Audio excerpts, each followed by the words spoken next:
बिस्मिल्लाहिर्रहमानिर्रहीम। अस्सलाम वालेकुम नाज़रीन, दो रुकने रिपोर्टर्स बेंच आपके सामने एक बार फिर से हाजिर है। नाज़रीन, सुप्रीम जुडिशल काउंसिल और जुडिशल कमीशन ऑफ पाकिस्तान के इजलास ख़त्म हो चुके हैं। दो लामे आ चुके हैं, अमीन लामी आ चुके हैं और ख़बर इस सारे में ये है कि 6 जजेस का ख़त जो एड्रेस सुप्रीम जुडिशल काउंसिल को किया गया था, लेकिन सबका काज़ीउल क़ज़ा जस्टिस फ़ाइज़ ईसा साहब उसको ले गए थे full court, supreme court of Pakistan में। वहाँ उन्होंने उसके ऊपर ऐसा उसको अंडर द कारपेट किया कि वो मुड़ के निकल ही नहीं सका। ऐसा शुतुरमुर्ग की तरह सर उसका रेत में दिया कि वो खत ही बाहर नहीं आ सका। तो हमने तो वो उनको बतौर सरबराह सुप्रीम जुडिशल काउंसिल लिखा गया था कि सुप्रीम जुडिशल काउंसिल के सरबराह के तौर पर हमें बताएं कि हम क्या करें। वो उन पे इतने पैनिक हुए थे, फ़ायज़ ईसा उस पर इतने पैनिक हुए थे, बिला वजह पैनिक हुए थे। उन्हें जस्ट ये सुप्रीम जुडिशल काउंसिल में उठाना था और उस खत को अगर पढ़ लेते, वो लिखा गया हुआ है कि हमें कोड ऑफ कंडक्ट बताएं कि जजेस को जब इस तरह के इंटरवेंशंस का सामना करना पड़ रहा हो तो उसमें रिस्पॉन्ड कैसे किया जाना चाहिए। एक सवाल था सिर्फ जजेस का। फ़ायज़ ईसा साहब ने समझा कि मेरे खिलाफ साजिश हो गई है, मेरे दौर में ये ख़त आ गया है, मेरा दौर मलिया मेट कर दिया गया है कि आपके दौर में मदाखलत हो गई है। भाई, आपको सिंपली सुप्रीम जुडिशल काउंसिल में बैठ के कोड ऑफ कंडक्ट बताना था कि जज को वो पूछ रहे थे 6 जजेस के कोड ऑफ कंडक्ट हमने स्टडी किया, इस पर खामोश है कि हमने रिस्पॉन्ड कैसे करना है, तो हमें बता दें हम कैसे रिस्पॉन्ड करें। आप उन्हें बैठ के बता देते जी कि हम कोड ऑफ कंडक्ट में शामिल कर रहे हैं कि आप इस पर तौहीन अदालत की कार्रवाई करें, आप इस पर ये करें, आप ऐसे डील करें। उस बताने के बजाय हला हला हला वो जनाब कमीशन बनाए गवर्नमेंट जी, तहकीकात करे। भाई, आपको उन्होंने पूछा है कि कोड ऑफ कंडक्ट बताएं। अब मेरा ख्याल है ये बाल ठीक जगह पे पहुंचा है। सुप्रीम जुडिशल काउंसिल इस पे कोड ऑफ कंडक्ट बनाएगी कि कैसे जजेस इसके ऊपर रिस्पॉन्ड करें अगर कभी उन्हें इस तरह की मदाखलत का सामना करना पड़े, किसी प्रेशर का सामना हो, बैरूनी मदाखलत हो, दबाव हो कि जी फैसला यूँ नहीं यूँ दें, तो उसमें कैसे रिस्पॉन्ड करना है। तो सुप्रीम जुडिशल काउंसिल ही रेलेवेंट फोरम है। यहीं पर वो मामला जो है उस पर कम अज़ कम कोड ऑफ कंडक्ट की हद तक यहाँ पे रिप्लाई होगा। बाकी जो 184(3) में टेकअप है, इसका ये मतलब भी नहीं कि वो ख़त्म हो जाएगा। वो इस हद तक कि उन जजेस के साथ क्या कुछ हुआ उस पर इंक्वायरी करवाने का, उस पर कार्रवाई करने का ओपन कोर्ट के पास इख्तियार बाकी होगा। Code of conduct for future होगा कि फ्यूचर में आपने उसे क्या कैसे देखना है, लेकिन पहले दिन से अगर ये टेकअप सुप्रीम जुडिशल काउंसिल में ही होती तो ये सारे अमूर यहाँ पे आ सकते थे। असल तो सवाल ये है ना कि अब माजी में होने वाले वाक़यात का कैसे होगा, और जो कुछ निचली अदालतों में माताहत अदलिया में हुआ है तो उसके ऊपर तो ये सुप्रीम जुडिशल काउंसिल का कोड ऑफ कंडक्ट लागू नहीं होता। वो तो फिर हाई कोर्ट्स को अपने तौर पे इसकी रोशनी में वज़ा करना पड़ेगा माताहत अदलिया के लिए। बिल्कुल, और ये सारी डायरेक्शंस बड़ी वाजे देनी होंगी ना आखिर अदलिया किसी न किसी फोरम से, ताकि एक जज को पता हो कि अच्छा मेरे साथ ये हो रहा है तो मैंने क्या करना है। बस ये क्लैरिटी उसमें मांगी गई थी उस खत में। वो क्लैरिटी जब उनको मिल जाएगी तो मामला मेरा ख्याल आगे बढ़ जाएगा। अब तक क्या हुआ उसके ऊपर मुझे कुछ बड़ी डेवलपमेंट होती नज़र नहीं आ रही, पहले भी नहीं आती थी और पाकिस्तान में नज़र आनी भी नहीं चाहिए, आनी भी नहीं चाहिए, होनी भी नहीं चाहिए, होनी भी नहीं चाहिए। अच्छा, ये नजर ये इधर चंद कदमों के फासले पे ना कब्रिस्तान है, जिसका विज़िट भी आप सब ने किया हुआ है। काजी साहब ने भी विज़िट किया तो उसके साथ हमने आपको भी उसके साथ विज़िट करा दिया था। और वहाँ मुझे सुहेल साहब ऐसी कोई कब्र नज़र नहीं आई, मतलब जिसमें 6 खत जजों का खत दफन हुआ हुआ। असतूर ने दिखाई थी, नहीं, खत वहाँ दफन नहीं है। असतूर ने दिखाई थी एक कब्र की यहाँ दफन है। आप दावा तो कर रहे बंदा, तुसी अपना झंडा ला दी। काजी साहब से पूछा गया था कि वो भी यहाँ उसकी कब्र भी है, तो उन्होंने कुछ जवाब नहीं दिया। मैंने ज़िंदगी में एक निपटाया हुआ है, आपको फिर कभी किस्सा सुनाऊंगा। अच्छा सुहेल साहब, साथ ही साथ इसमें 10, जैसे हमने पहले व्लॉग में बताया था कि ज़राइज़ में बताया था कि 10 दरखास्तें निपटाई गई हैं, तो 10 ही निपटाई गई। ये खबर तो हमारी नाज़रीन सच्ची साबित होगी, क्रेडिट तो दे दो अल्लाह ले। हाँ, 10 दरखास्तें, लेकिन किस हाँ, इनाम नहीं आएगा के खिलाफ ये नहीं बताया गया। अच्छा, एक और बड़ी इंपॉर्टेंट चीज़ है इस लामे में नाज़रीन, ये वो लामा है, यानी कि लामिया है। अच्छा, इसमें सुहेल साहब इंटरेस्टिंग चीज़ ये है मेरी नज़र में कि इसमें जो उन्होंने ये कहा है कि जनाब इधर आए, ये पढ़े जो जजेस के कोड ऑफ कंडक्ट, वो तो चले उन्होंने इसको फारिग कर दिया। ऊपर जो उन्होंने ये लिखा है कि 6 जजेस के खत के मामले पे the council consider different options and modalities in this regard and decided to widen the consultation on the subject as the code applies to heads of different institutions in addition to जजेस। अच्छा, कि जजेस के अलावा बहुत से इदारे हैं जिनके ऊपर इस कोड ऑफ कंडक्ट का इतलाक होता है, और and decided to take up the matter. Council बाकी बहुत से इदारों के सरबराहान से मुतालिक कोड ऑफ कंडक्ट को बना ही नहीं सकती। ये क्या अजीब सी बात है। बात अजीब सी की है, लेकिन वो क्योंकि चीफ इलेक्शन कमिश्नर भी का भी मामला सुप्रीम जुडिशल काउंसिल में ही आता है, तो वो भी गालिबानी उनकी जानिब इशारा है। नहीं, अब देखिए सुप्रीम जुडिशल काउंसिल 3 लोगों के खिलाफ कार्रवाई कर सकती है। नहीं, ये देखिए ये पैराग्राफ स्पेसिफिकली उस खत से मुतालिक है। ठीक है, उस खत में कौन कौन से और इदारे हो सकते हैं ये सोचें आप। इलेक्शन कमीशन नहीं हो सकता, ये भी एक पॉइंट है, लेकिन सुप्रीम जुडिशल काउंसिल का जो सोच दायरा सकते हैं तो सोचें, कम अज कम बोल नहीं सकते। सुप्रीम जुडिशल काउंसिल का दायरा इख्तियार सिर्फ 3 चीज़ों तक है। नंबर 1 हाई कोर्ट या सुप्रीम कोर्ट के जजेस, number 2 auditor general of Pakistan, number 3 election commission और उसके मेम्बरान। चेयरमैन नैब के हवाले से था, लेकिन वो क्लियर नहीं अभी तक के तरीकाकार वही है, लेकिन फॉर्म कौन सा होगा ये अभी तक क्लियर नहीं है। चेयरमैन नैब को हटाने वाला कोई जमिया नहीं, और अगर किसी चेयरमैन नैब को साथ लापता अफराद कमीशन का भी सरबराह लगा दिया जाए तो उसको रिटायरमेंट के बाद भी हटाने वाला कोई नहीं पैदा हुआ। बिल्कुल ऐसे ही है। तो ये अब चीज़ क्लियर नहीं, और इसमें कि इन्होंने ये क्या किया है, जो सवाल मैंने उठाया था उसका क्लैरिटी से जवाब कहीं से भी नहीं आ रहा।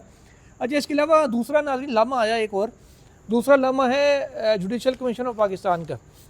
इसमें अहम बात यह है नाज़रीन कि सिंध हाई कोर्ट में क्योंकि आईनी तरमीम चैलेंज हो चुकी है, इसलिए फौरी जो है ना बंदोबस्त किया गया सिंध असम्बली की जानिब से, और कहा गया कि यार अपने ब्रेन चाइल्ड के ऊपर अमल दरामद करवाएं। उन्होंने नाज़रीन बना लिया, एक करारदाद पास कर ली कि आईनी बेंच हम बना रहे हैं।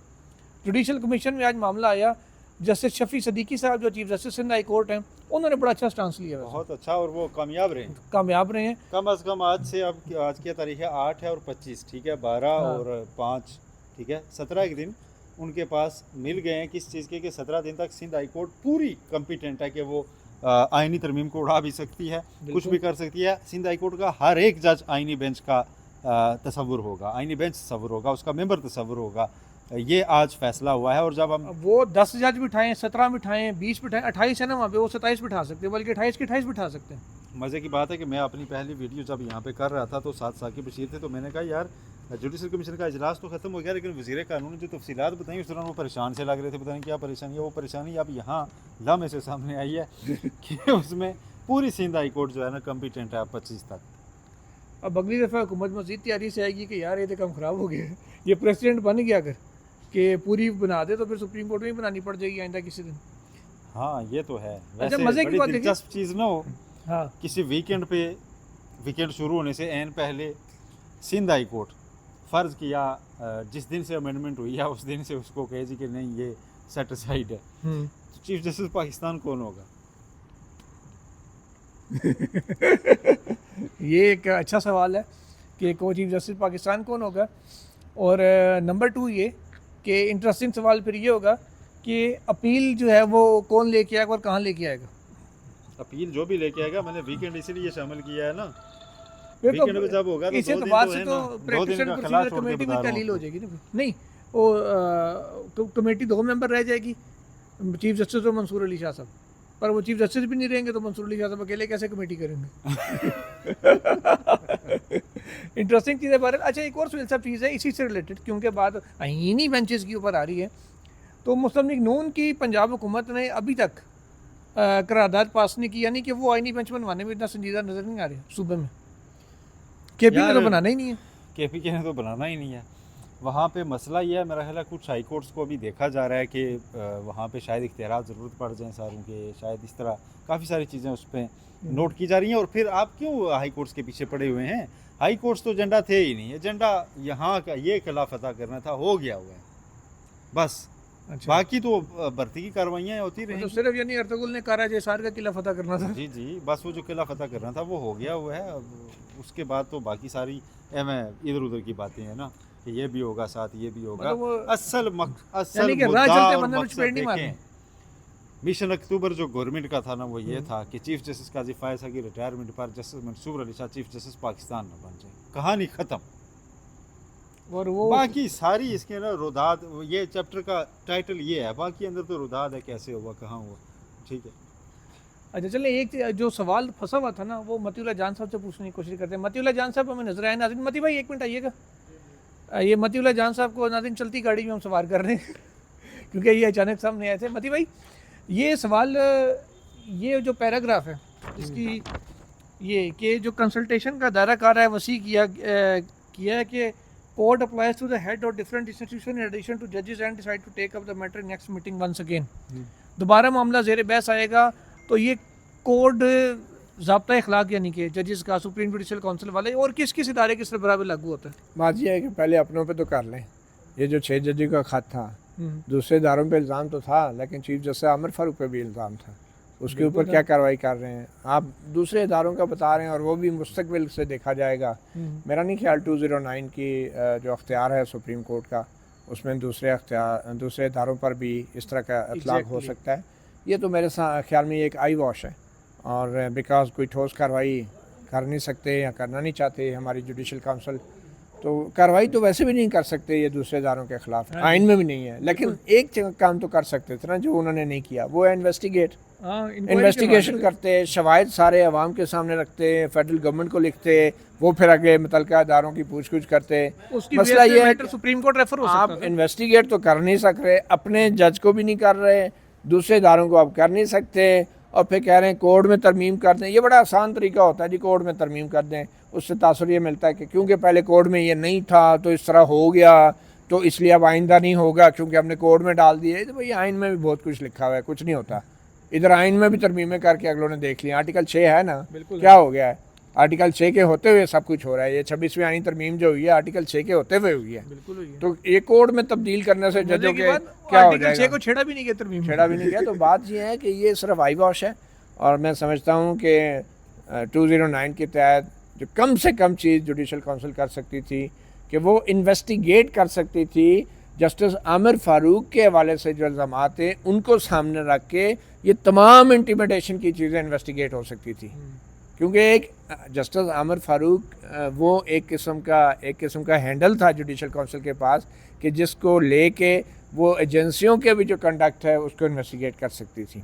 लेकिन वो इन्वेस्टिगेट ही नहीं कर रहा, तो चले हम कोर्ट अप्लाई करने, अपनों पे तो कर नहीं सकते तो दूसरों के ऊपर करने चले। मेरे ख्याल में सब मट्टी पाव वाला मामला है, और ना तो काजी फाजिसा इसमें इंटरेस्टेड थे, ना तो काजी फाजिसा में इतनी हिम्मत थी और ना ही अब किसी में इतनी हिम्मत है कि 6 जजों के लिखे हुए ख़त, संगीन इल्ज़ामात को और कुछ भी नहीं तो भाई कम से कम इन्वेस्टिगेट ही कर लें। तो अभी क्या है, हमें ना बताएं, हुकूमत को लिख के बताएं कि इस इदारे ने, इस बंदे ने ये किया, हमें ना बताएं किया भी है या नहीं किया, किया जो भी है, लेकिन कुछ इन्वेस्टिगेट तो कर लें। शौकत सिद्दीकी को क्यों बहाल किया कि जुडिशल काउंसिल ने इन्वेस्टिगेट नहीं किया?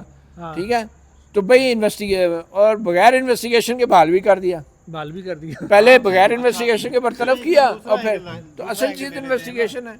मुमकिन है जो एक बयानिया बाज़ लोग ये बना रहे थे जी कि 6 जजेस ने मुबैना तौर पर साजिश की कि जी रियासती इदारों को बदनाम करते हैं। अगर ये एंगल है तो वो भी इन्वेस्टिगेशन से सामने है, इन्वेस्टिगेशन से ही होगा ना। अगर ये एंगल है तो वो भी देखें कितना खतरनाक है ना। सच्ची बात है, जुडिशल काउंसिल ठीक है अपना ज़ाब्ता है, इन्होंने पहले डाला था जनाब PCO पे कोई हल्फ नहीं उठाएगा।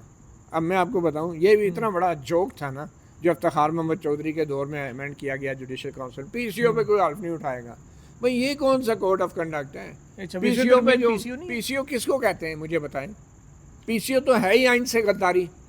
तो इसमें जजों के हल्फ ना उठाने को कोर्ट में शामिल करने की क्या जरूरत है भाई? ये क्या बात सेंटर में आ जाए? तो मेरा नहीं ख्याल कि ये कोई इतना अब सीरियस इसको लेंगे। अब मुझे लगता है जो लार्जर बेंच के सामने जो जजों का ख़त का मामला पेंडिंग है, जिसने अब आइनी बेंच के सामने जाना है, अब वहाँ पे भी जस्टिस अमीनुद्दीन खान ये कह के निपटा देंगे कि क्योंकि जुडिशल काउंसिल में अब ये टेकअप हो गया है तो ठीक है, अब हम इसको लार्जर बेंच से भी निकाल देंगे। तो बस जान छुड़ा रहे हैं, सारे जान छुड़ा रहे हैं। तो नाज़रीन, ये आपने राय सुनी मतीउल्लाह जान साहब की भी, सुहेल रशीद साहब की भी। तो अभी तक सुप्रीम कोर्ट से इतना ही। ख़बरें एक तो बड़ी इंटरेस्टिंग है, वो कल इंशाल्लाह कल के व्लॉग में देंगे। कुछ एक्सक्लूसिव मटेरियल है थोड़ा सा, तो वो कल इंशाल्लाह शेयर करेंगे और संडे को भी। तो तब तक के लिए इजाज़त दीजिए, अल्लाह हाफ़िज़।